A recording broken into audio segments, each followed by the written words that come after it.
नमस्ते दोस्तों। आज का कहानी हमें यह सिखाएगा कि हम ईश्वर से कितना प्रेम करते हैं या फिर ईश्वर हमसे प्रेम करते हैं। एक समय की बात है, एक संत साधना और तप में लीन नहीं रह पाते थे। उनका दिन गरीबों, बीमारियों और ज़रूरतमंदों की सेवा में बीतता था।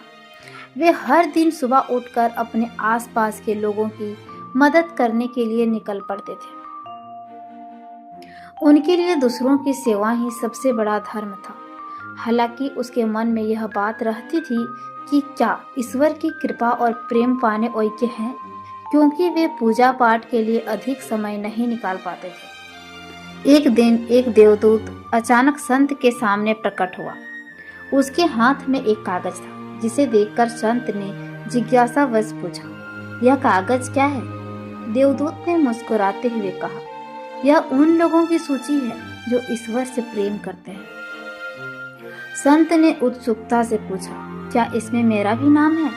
देवदूत ने शांत स्वर में उत्तर दिया, नहीं, आपका नाम इसमें नहीं है। यह सुनकर संत ने सहजता से कहा, यह सच ही है।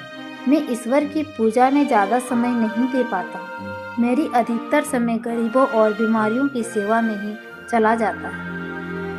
जब सेवा से समय मिलती है तभी ईश्वर का ध्यान कर पाता हूँ। यह कहकर संत ने देवदूत को विदा कर दिया और अपने कार्यों में फिर से लग गए। अगले दिन वही देवदूत दोबारा संत की कुटिया पर आया। इस बार उसके हाथ में एक और कागज था। संत ने आश्चर्यचकित होकर पूछा, आप फिर से यहाँ आ गए हैं? और यह कागज किसकी सूची है? देवदूत ने शांत भाव से कहा, यह उन लोगों की सूची है जिन्हें ईश्वर सबसे अधिक प्रेम करते हैं। संत ने हल्के से मुस्कुराते हुए पूछा, तो क्या इस सूची में मेरा नाम है?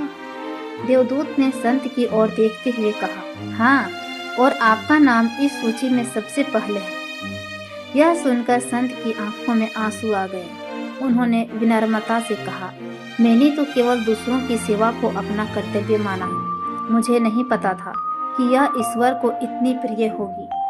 देवदूत ने समझाया, ईश्वर उन लोगों से प्रेम करते हैं जो दूसरों के दुख दर्द को समझते हैं और उनकी सहायता करते हैं। सेवा ही सबसे बड़ा धर्म है और यही सच्ची भक्ति है।